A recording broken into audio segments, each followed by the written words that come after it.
Aspirants പുതിയൊരു വീഡിയോയിലേക്ക് എല്ലാവർക്കും സ്വാഗതം. ഇന്നത്തെ വീഡിയോ എന്ന് പറയുന്നത് 2026 ഒരുപാട് നോട്ടിഫിക്കേഷൻ വന്നിട്ടുണ്ട്. ഇനി നമ്മുടെ മുന്നിൽ വളരെ കുറച്ച് ടൈം മാത്രമേ ഉള്ളൂ. അപ്പോൾ കുറഞ്ഞ ടൈം കൊണ്ട് ആദ്യം നമ്മൾ ചെയ്യേണ്ട കാര്യം എന്ന് പറയുന്നത് PSCയിലെ സിലബസിൽ കൊടുത്തിരിക്കുന്ന ഓരോ ടോപ്പിക്കിന്റെയും ബേസ് സെറ്റ് ചെയ്യുക എന്നുള്ളതാണ്. ഇന്നത്തെ വീഡിയോ തന്നെ ഞാൻ എൻ്റെ PSC പഠനത്തിൽ എങ്ങനെയാണ് ബേസ് സെറ്റ് ചെയ്തത്, അതിനുശേഷം എനിക്ക് എന്തെല്ലാം മാറ്റങ്ങളാണ് ഉണ്ടായത്, എങ്ങനെയാണ് അതിനുശേഷം എൻ്റെ PSC പഠനം സിമ്പിൾ ആയത്, അതുപോലെ അതിന്റെ നോട്ട് പ്രിപ്പറേഷൻ എങ്ങനെയാണ് തുടങ്ങിയവയെ കുറിച്ചുള്ള വീഡിയോ ആണ് ഇന്ന് ചെയ്യുന്നത്. ഈ വീഡിയോ നിങ്ങൾക്ക് ഉറപ്പായിട്ടും യൂസ്ഫുൾ ആവുമെന്ന് വിശ്വസിക്കുന്നു. അതിനാൽ ഈ വീഡിയോ ഒന്ന് സബ്സ്ക്രൈബ് ചെയ്യുക, ലൈക്ക് ചെയ്യുക, നിങ്ങളുടെ അഭിപ്രായങ്ങൾ കമന്റും ചെയ്യുക. അപ്പം പ്രധാനമായിട്ടും ഫസ്റ്റ് പറയുന്നത് LGS സിലബസ് അനുസരിച്ച് കഴിഞ്ഞ 2 വീഡിയോകളിലായിട്ട് സിലബസ് പ്രകാരം ഏതൊക്കെ ചാപ്റ്റേഴ്സ് കംപ്ലീറ്റ് ചെയ്യണമെന്ന് ഞാൻ പറഞ്ഞിട്ടുണ്ടായിരുന്നു. ഇന്ന് നമ്മൾ LGS സിലബസിലെ ഇമ്പോർട്ടന്റ് ഒരു ടോപ്പിക്കാണ് ഇന്ത്യയുടെ ഭൂമിശാസ്ത്രപരമായ സവിശേഷതകൾ എന്ന് പറയുന്നത്. അതിൽ നിന്നും എന്തെല്ലാം ചാപ്റ്റേഴ്സ് ആണ് SCERT ബേസ് ചെയ്ത് പഠിക്കേണ്ടതെന്ന് നോക്കാം. ക്ലാസ് 7 ചാപ്റ്റർ 6 ഇന്ത്യൻ ഉപഭൂഖണ്ഡം, ക്ലാസ് 9 ചാപ്റ്റർ 1 ലോകത്തിന്റെ നെറുകയില്, ക്ലാസ് 9 ചാപ്റ്റർ 2 വിശാല സമതല ഭൂമികൾ, ക്ലാസ് 9 ചാപ്റ്റർ 3 ഭൗമചരിത്രം ഉറങ്ങുന്ന പീഠഭൂമി, ക്ലാസ് 9 ചാപ്റ്റർ 7 മണലാരണ്യത്തിലൂടെ, ക്ലാസ് 9 ചാപ്റ്റർ 8 തീരങ്ങളിലൂടെ. ഇത്രയും ചാപ്റ്റേഴ്സ് ആണ് ഈ ടോപ്പിക്കിൽ നിന്ന് പഠിക്കേണ്ടത്. അപ്പൊ SCERT പഠിക്കേണ്ട എങ്ങനെയാണെന്നും അതുപോലെ SCERTയുടെ ഇമ്പോർട്ടൻസ് PSCയിൽ എങ്ങനെയാണെന്നുള്ളതിനെ കുറിച്ചൊക്കെ ഞാൻ വീഡിയോയിൽ പറഞ്ഞിട്ടുണ്ടായിരുന്നു. ആ വീഡിയോ കണ്ടിട്ടില്ലാത്തവരാണെങ്കിൽ ഞാൻ കമന്റ് ബോക്സിൽ ലിങ്ക് ഷെയർ ചെയ്തേക്കാം. ഉറപ്പായിട്ടും ആ വീഡിയോയും കൂടെ പോയി കാണുക. അപ്പൊ നമുക്ക് ഇന്നത്തെ വീഡിയോയിലോട്ട് കിടക്കാം. എങ്ങനെയാണ് PSCയിൽ ബേസ് സെറ്റ് ചെയ്യേണ്ടത്, അതിന്റെ ആവശ്യകത എന്താണെന്ന് ഫസ്റ്റ് നമുക്ക് നോക്കാം.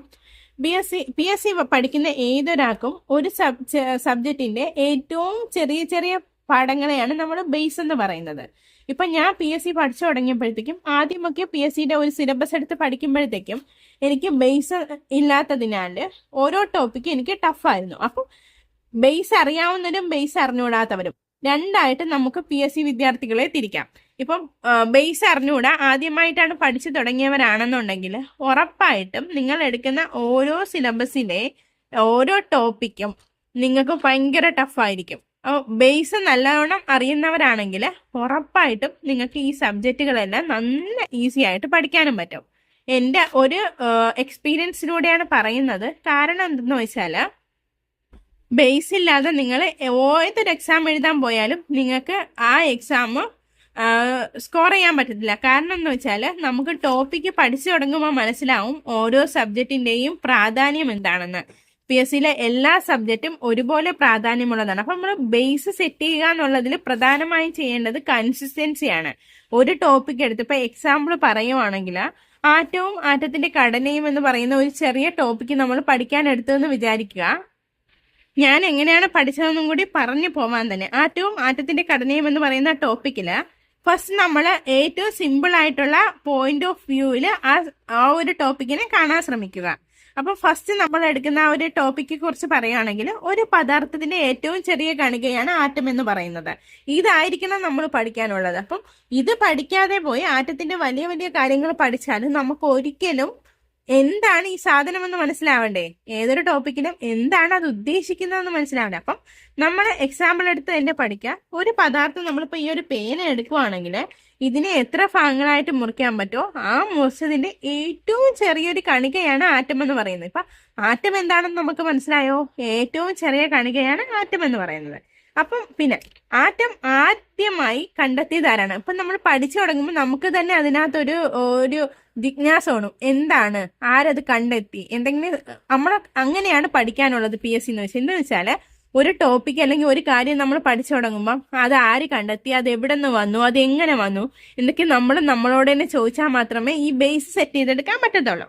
അപ്പം ആറ്റത്തിന്റെ ആദ്യകാല ഉപജ്ഞാതാവ് ആരാണ്? ആദ്യമായിട്ട് ആദ്യം കണ്ടുപിടിച്ചത് ആരാണ്? ഡെമോക്രിറ്റസ് ആണ്. ഓക്കെ, ഡെമോക്രിറ്റസ് ആണ്. അപ്പം ആ ഡെമോക്രിറ്റസ് എന്താണ് ആറ്റത്തിനെ കുറിച്ച് പറഞ്ഞതെന്നാണ് നെക്സ്റ്റ് നമ്മൾ പഠിക്കാനുള്ളത്. ആറ്റത്തിന്റെ ചലനത്തിൽ വരുന്ന മാറ്റമാണ് ലോകത്തിലെ എല്ലാ മാറ്റങ്ങൾക്കും കാരണം. ആറ്റത്തിന്റെ ചലനത്തിൽ വരുന്ന മാറ്റം, ഈ ചെറിയ ചെറിയ കണികകളായ ആറ്റത്തിന്റെ ചലനത്തിൽ വരുന്ന മാറ്റമാണ് ലോകത്തിലെ എല്ലാ മാറ്റങ്ങൾക്കും കാരണമെന്നാണ് ഡെമോക്രിറ്റസ് പറഞ്ഞത്. ഓക്കെ, നെക്സ്റ്റ് ആറ്റം സിദ്ധാന്തം ആവിഷ്കരിച്ചത് ആരാണ്? അപ്പൊ നമ്മള് ആറ്റം എന്താണെന്ന് പഠിച്ചു, ആറ്റത്തിന്റെ ആദ്യകാല ഉപജ്ഞാതാവ് പഠിച്ചു, അപ്പം ഡെമോക്രിറ്റസ് എന്താണ് ആറ്റത്തിനെ കുറിച്ച് പറഞ്ഞതെന്ന് പഠിച്ചു, ആറ്റം സിദ്ധാന്തം ആവിഷ്കരിച്ചത് ആരാണ്? നെക്സ്റ്റ് ജോൺ ഡാൾട്ടൺ ആണ്. ഓക്കെ, അപ്പം ജോൺ ഡാൾട്ടൺ ആരാണ്? ആറ്റം സിദ്ധാന്തത്തിന്റെ ഉപജ്ഞാതാവെന്നാണ് ജോൺ ഡാൾട്ടനെ അറിയപ്പെടുന്നത്. അതും പഠിച്ചേ. ലോകത്തിലെ എല്ലാ വസ്തുക്കളും ആറ്റം കൊണ്ട് നിർമ്മിച്ചിരിക്കുന്നു. അപ്പം ലോകത്തിലെ എല്ലാ വസ്തുക്കളും ആറ്റം കൊണ്ട് നിർമ്മിച്ചിരിക്കുന്നു എന്ന് പറയുമ്പോഴത്തേക്കും എന്താണ് ആറ്റം? ചെറിയ ചെറിയ കണികകളാണ് ആറ്റം. അപ്പോൾ ഒരു പദാർത്ഥം നിർമ്മിക്കാൻ ഉറപ്പായിട്ടും ചെറിയ ചെറിയ കണികകൾ വേണം. അപ്പം ജോൺ ഡാൾട്ടൺ പറഞ്ഞത് ശരിയല്ലേ? ലോകത്തിലെ എല്ലാ വസ്തുക്കളും നിർമ്മിച്ചിരിക്കുന്നത് ആറ്റം കൊണ്ടാണ് ഉറപ്പായിട്ടും. സോ അപ്പൊ അതും പഠിച്ചു. നെക്സ്റ്റ്, ആറ്റങ്ങളെ അല്ലെങ്കിൽ കണങ്ങളെ കുറിച്ച് പഠനം നടത്തിയ ഇന്ത്യൻ ശാസ്ത്രജ്ഞൻ. അപ്പൊ നമ്മൾ ആദ്യകാല ഉപജ്ഞാതാവിനെയും പഠിച്ചു, ആറ്റം സിദ്ധാന്തം ആവിഷ്കരിച്ചത് ആരാണെന്ന് പഠിച്ചു. അപ്പൊ ഇന്ത്യയിൽ നിന്ന് ആരാണ് ആറ്റം സിദ്ധാന്തത്തെ കുറിച്ചൊക്കെ പഠനം നടത്തിയതെന്ന് നോക്കാം. കണാദൻ എന്നാണ് പേര്, കണാദൻ. ഓക്കെ, അതിനു മുമ്പ് പിന്നെ പഠിക്കേണ്ട കാര്യം ആറ്റം എന്ന പദം എവിടെ നിന്നാണ് വന്നത് എന്ന് നോക്കാം. ആറ്റം എന്ന പദം വന്നത് ആറ്റമോസ് എന്ന ലാറ്റിൻ പദത്തിൽ നിന്നാണ് ആറ്റം എന്ന പദം വന്നത്. എവിടെ നിന്നാണ്? ആറ്റമോസ് എന്ന ലാറ്റിൻ പദത്തിൽ നിന്നാണ് ആറ്റം എന്ന പദം വന്നത്. വിഭജിക്കാൻ കഴിയാത്ത, അതിന്റെ അർത്ഥം ആലോചിച്ച് വെക്കുക. വിഭജിക്കാൻ കഴിയാത്തത് സിമ്പിൾ അല്ലേ? കാരണം എന്ന് വെച്ചാൽ ആറ്റം എന്ന് പറയുന്നത് ഏറ്റവും ചെറിയൊരു കണികയാണ്. അപ്പം ആ കണികയെ നമുക്ക് ഒരിക്കലും വിഭജിക്കാൻ കഴിയില്ല. ഓക്കെ, അപ്പം വിഭജിക്കാൻ കഴിയാത്തതെന്നാണ് അർത്ഥം.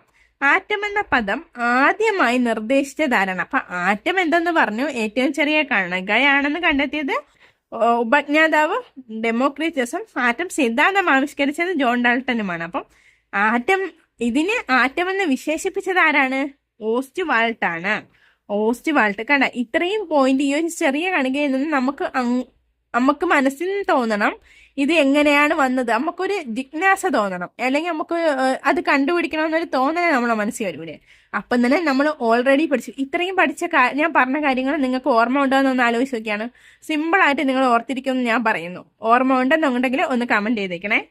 ഇങ്ങനെയാണ് പഠിക്കാനുള്ളത്.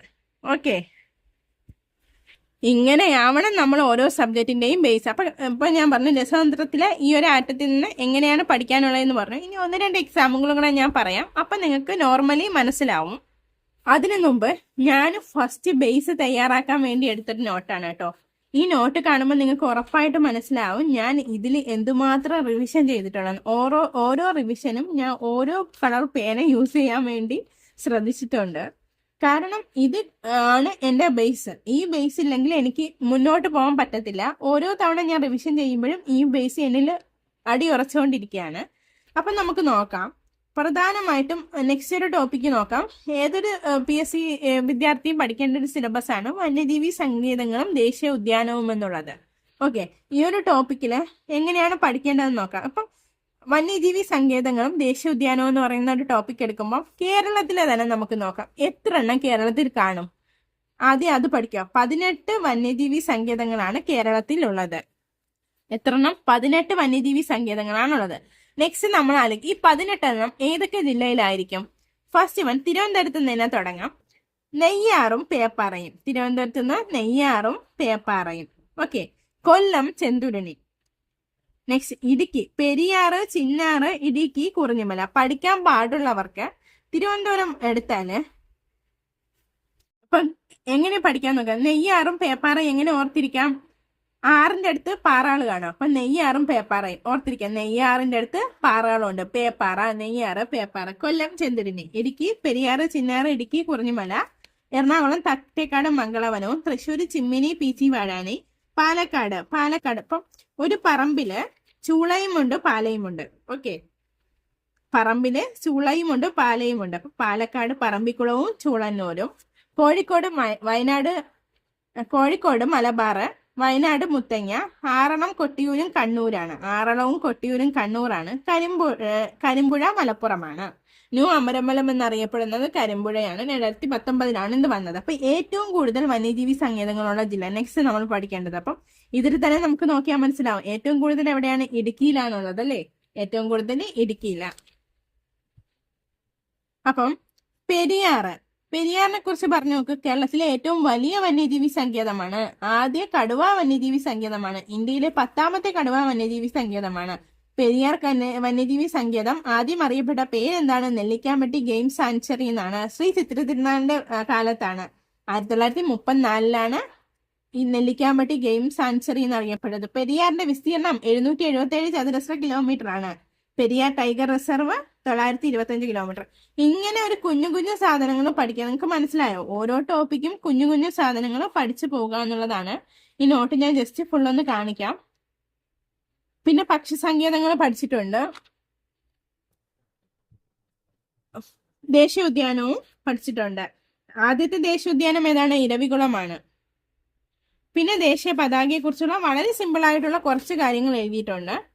അതുപോലെ തന്നെ ചട്ടമ്പി സ്വാമികള്, അന്ത്യവിശ്രമ സ്ഥലങ്ങള് ഓരോരുത്തർ, ഗാന്ധിജി രാജ്ഘട്ട്, ലാൽ ബഹദൂർ ശാസ്ത്രി വിജയ്ഘട്ട്, മൊറാർജി ദേശായി അഫൈഘട്ട്. ഇതിൽ നിന്ന് നിങ്ങൾക്ക് കുറച്ച് പോയിന്റ്സും കൂടെ നിങ്ങൾക്ക് പഠിക്കാൻ പറ്റും കേട്ടോ. അതുകൊണ്ടാണ് ഞാൻ ഇത് പറഞ്ഞും കൂടെ പോണത്. ഇങ്ങനെ കുഞ്ഞു കുഞ്ഞു കാര്യങ്ങള് നമ്മൾ പഠിക്കുക. കേരളത്തിന്റെ അടിസ്ഥാന വിവരങ്ങള് ഒക്കെ ചെറിയ ചെറിയ പോയിന്റിലാണ് എഴുതിയിരിക്കുന്നത്. പിന്നെ 44 നദികള്, ആ നദികളിൽ ഏറ്റവും ഇമ്പോർട്ടന്റ് ആയിട്ടുള്ള നദികൾ ഏതൊക്കെയെന്നുള്ളത് ഇപ്പൊ നോക്കണേ. കിഴക്കോട്ട് എത്ര നദികൾ? 44 നദികള്. കിഴക്കോട്ട് ഒഴുകുന്നത് കബനി, ഭവാനി, പാമ്പാറ്. ഇവ എവിടെയാണ് പതിക്കുന്നത്? കാവേരി നദിയിലാണ് പതിക്കുന്നത്. നീളം കൂടിയ നദി പെരിയാർ 244 കിലോമീറ്റർ. നീളം കുറഞ്ഞ നദി മഞ്ചേശ്വരം പുഴ 16 കിലോമീറ്റർ. വടക്കേറ്റത്തുള്ള നദി മഞ്ചേശ്വരം പുഴ. തെക്കേറ്റത്തുള്ള നദി നെയ്യാറ്. പ്രാചീന കാലത്ത് ചൂർണി എന്നറിയപ്പെടുന്ന നദി പെരിയാറ്. ഇന്ത്യയുടെ മഞ്ഞ നദി എന്നറിയപ്പെട്ടത് കുറ്റ്യാടിപ്പുഴ. ജനപങ്കാളിത്തത്തോടെ നിർമ്മിച്ച ജമിനി ജലവൈദ്യുത പദ്ധതി തൂതപ്പുഴ. ഇങ്ങനെ കുഞ്ഞു കുഞ്ഞു കാര്യങ്ങളാണ് ഇതിൽ എഴുതിയിരിക്കുന്നത്. ഇങ്ങനെയാണ് ആദ്യം നമ്മൾ പഠിച്ചെടുക്കേണ്ടതെന്ന് പറയുന്നത്. അതുപോലെ കായലുകളെ കുറിച്ച് ഇവിടെ പറഞ്ഞിട്ടുണ്ട്. ഓരോ ടോപ്പിക്കും നമ്മൾ ഇങ്ങനെ തന്നെ പഠിച്ചെടുക്കണം. എങ്കിൽ മാത്രമേ നമുക്ക് കുറച്ചും കൂടി ഇന്റർനാഷണൽ കോൺഗ്രസിന്റെ ഏറ്റവും സിമ്പിൾ ആയിട്ടുള്ള ഏറ്റവും ഇമ്പോർട്ടൻ്റ് ആയിട്ട് പഠിച്ചിരിക്കേണ്ട കാര്യങ്ങളാണ് നെക്സ്റ്റ് എഴുതിയിരിക്കുന്നത്. പിന്നെ ഏറ്റവും PSC ഇമ്പോർട്ടൻ്റ് ആയിട്ടുള്ള വേറൊരു സിലബസ് ആണ് ഇന്ത്യയുടെ ഭൂപ്രകൃതി. എത്രയായിട്ട് തിരിക്കാം, ഏതെല്ലാമാണ്. ഈ നോട്ട് കാണുമ്പോൾ തന്നെ മനസ്സിലാവും. ഞാൻ ഇതിൽ എക്സ്ട്രാ കൂടുതൽ പോയിന്റും കൂടി ഞാൻ പഠിച്ച് വന്ന സമയത്ത് ആഡ് ചെയ്തുകൊണ്ടാണ് ഈ നോട്ട്. ഞാൻ ഇടയ്ക്കിടയ്ക്ക് പിന്നെ ഇതിൽ തന്നെ ഞാൻ ആഡ് ചെയ്തും കൂടെ പോയിട്ടുണ്ട്. ബേസ് സെറ്റ് ആയതിനു ശേഷം ഞാൻ ഇങ്ങനെ കിട്ടുന്ന ഓരോ പോയിന്റും ആ ഓരോ സ്ഥലത്ത് ഇങ്ങനെ കുത്തിയറച്ച് എഴുതിയോണ്ടാണ് കേട്ടോ ഇങ്ങനെ ഇരിക്കുന്നത്. പക്ഷെ എനിക്കിത് യൂസ്ഫുൾ ആണ്. നിങ്ങൾക്കത് ചിലപ്പം വേണമെന്നുള്ളവർക്ക് പേപ്പർ ഒട്ടിച്ചിട്ട് ചെയ്യാം. എനിക്ക് ഇതാണ് കുറച്ചും കൂടെ ബെറ്റർ. പെട്ടെന്ന് എൻ്റെ മൈൻഡിൽ സെറ്റ് ആവുകയും ചെയ്യും. പിന്നെ ജീവകങ്ങൾ, ബയോളജിയിൽ ജീവകങ്ങളും അപര്യാപ്ത രോഗങ്ങളും, ഇങ്ങനെയാണ് നമ്മൾ പഠിക്കേണ്ടത്. നിങ്ങൾക്ക് ഇപ്പൊ എനിക്ക് ഉറപ്പായിട്ട് മനസ്സിലായിട്ട് നിങ്ങൾക്ക് പഠിക്കേണ്ട ഒരു ധാരണ കിട്ടിയെന്ന് തന്നെയാണ് ഞാൻ വിശ്വസിക്കുന്നത്. അതുപോലെ തന്നെ ഇങ്ങനെയാണ് ഞാൻ പഠിച്ചിട്ടുള്ളത്. B1 thiamine, B2 riboflavin, B3 niacin, B5 pantothenic acid, B6 പീരിഡോക്സിൻ. ഇപ്പൊ B1ന്റെ അപര്യാപ്ത രോഗം ബെർബെറിയാണ്. അങ്ങനെ ഒരു കുഞ്ഞു കുഞ്ഞു കാര്യങ്ങൾ, മത്സ്യബന്ധനം കേരളവുമായിട്ട് ബന്ധപ്പെട്ടത്, പ്രാദേശിക വാദങ്ങൾ ഏതെല്ലാം, ഇങ്ങനെയാണ് നിങ്ങൾ പ്രധാനമായിട്ടും പഠിക്കാനുള്ളത് എന്ന് പറയുന്നത്. കുഞ്ഞു കുഞ്ഞു കാര്യം ഞാൻ പറഞ്ഞില്ലേ, ഒരു സാധനം കിട്ടിയാൽ അത് ആര് കൊണ്ടുവന്നു, അത് എവിടെ നിന്ന് വന്നു, അതെങ്ങനെയാണ് വന്നത്, ഇന്ത്യയിൽ നിന്ന് അതിന്റെ സംഭാവന ചെയ്ത ആരെങ്കിലും ഉണ്ടോ, അങ്ങനെയുള്ള ചെറിയ ചെറിയ കാര്യങ്ങൾ പഠിക്കുക. അപ്പൊ ഇന്ത്യ ഭൂമിശാസ്ത്രപരമായിട്ടുള്ള കാര്യങ്ങളൊക്കെ ആണെങ്കിൽ എവിടെ സ്ഥിതി ചെയ്യുന്ന അതിന് നമ്മൾ മാപ്പും കൂടെ യൂസ് ചെയ്ത് പഠിക്കാൻ ശ്രദ്ധിക്കുക. ജോഗ്രഫിയുടെ സാധനങ്ങൾ നമ്മൾ മാപ്പ് യൂസ് ചെയ്താൽ നമുക്ക് കുറച്ചും കൂടെ ബെറ്റർ ആയിട്ട് തോന്നും. അപ്പൊ ഈ വീഡിയോ നിങ്ങൾക്ക് യൂസ്ഫുൾ ആയെന്ന് വിശ്വസിക്കുന്നു. Thank you so much. എല്ലാവരും ലൈക്ക് ചെയ്ത് ഷെയർ ചെയ്ത് കമന്റ് ചെയ്ത് സബ്സ്ക്രൈബ് ചെയ്യണം.